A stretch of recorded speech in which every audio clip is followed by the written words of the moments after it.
بسم اللہ الرحمن الرحیم نحمدہ ونصلی ونسلم علی رسولہ الکریم اما بعد۔ ہم زکوٰۃ کے بارے میں تفصیلات بیان کر چکے ہیں۔ اس ویڈیو میں مقصد یہ تھا کہ ان چیزوں کے بارے میں گفتگو کی جائے جن پر زکوٰۃ ادا نہیں کرنی ہمیں۔ تو ایسی بھی کچھ اشیاء ہوتی ہیں کہ جن پر ہمیں زکوٰۃ ادا کرنے کی ضرورت نہیں ہے۔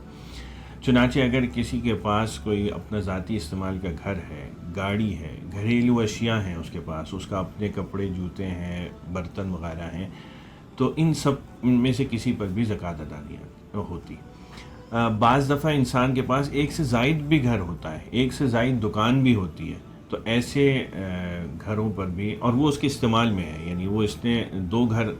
اس کے ہیں، ایک شہر میں ہے، دوسرا دوسرے شہر میں ہے، یا ایک ہی شہر میں دو گھر ہیں، دونوں کو وہ استعمال کرتا ہے، یا ایک کو استعمال کرتا ہے، ایک کو کرائے پر دیا ہوا ہے، تو گھر کی مالیت پہ تو زکوٰۃ نہیں آئے گی۔ ہاں، وہ جو اس نے وہ جو کرایہ وصول کرتا ہے، اس کرائے کو وہ اپنے زکوٰۃ کے اثاثوں میں شمار کرے گا، جس کی ہم تفصیل پیچھے بیان کر چکے ہیں۔ تو بتانے کا مقصد یہ ہے کہ جو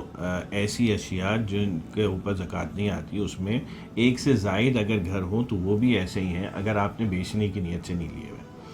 بعض اوقات ہمارے یہاں غلط فہمی یہ ہوتی ہے کہ ہم بچوں کی شادیوں کے لیے کچھ زیور یا کچھ سونا یا کچھ نقد رقم الگ رکھ دیتے ہیں، اور یہ سمجھتے ہیں کہ ہم نے شادی کے لیے یا ہم نے حج کے لیے یا ہم نے فلاں کام کے لیے رکھے ہوئے ہیں، اور اس پر زکوٰۃ ادا نہیں کرتے۔ یہ بالکل غلط فہمی ہے۔ اگر آپ نے کوئی سونا، چاندی یا نقد رقم اس مقصد کے لیے رکھی ہوئی ہے کہ میں اس کو بچوں کی شادی میں، بچوں کی پڑھائی میں یا میں حج پہ استعمال کروں گا، تو اس پر بھی زکوٰۃ آئے گی۔ ہاں، اگر آپ نے وہ کچھ اثاثہ ایسا ہے جو کسی اور کو ملکیت میں، اپنے بچوں کی ملکیت میں دے دیا، اور بچوں وہ جو ان کی ملکیت میں گیا وہ ابھی مقدار نصاب تک نہیں ہے، یعنی 52.5 تولہ چاندی کے بقدر نہیں ہے،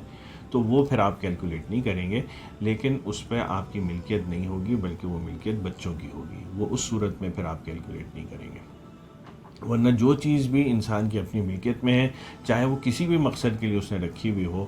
وہ اگر ان 5 چیزوں میں آئے گی، سونا، چاندی، نقد رقم، وہ چیزیں جن کو بیچنا ہے یا وصولیابی میں، تو ان کو زکوٰۃ میں کیلکولیٹ کرنا ہوگا، ورنہ آپ زکوٰۃ کو ورنہ وہ اثاثے جو ان میں نہیں آتے ان کے اوپر زکوٰۃ نہیں آئے گی۔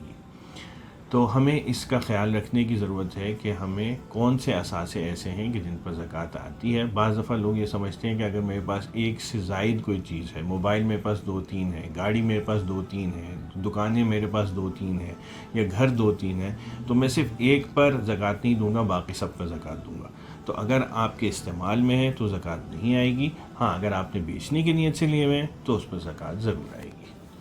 اللہ تعالی ہمیں سمجھنے کی توفیق عطا فرمائے، زکوٰۃ کے مسائل کو جاننے کی توفیق عطا فرمائے، اور صحیح طور پر زکوٰۃ ادا کرنے کی توفیق عطا فرمائے۔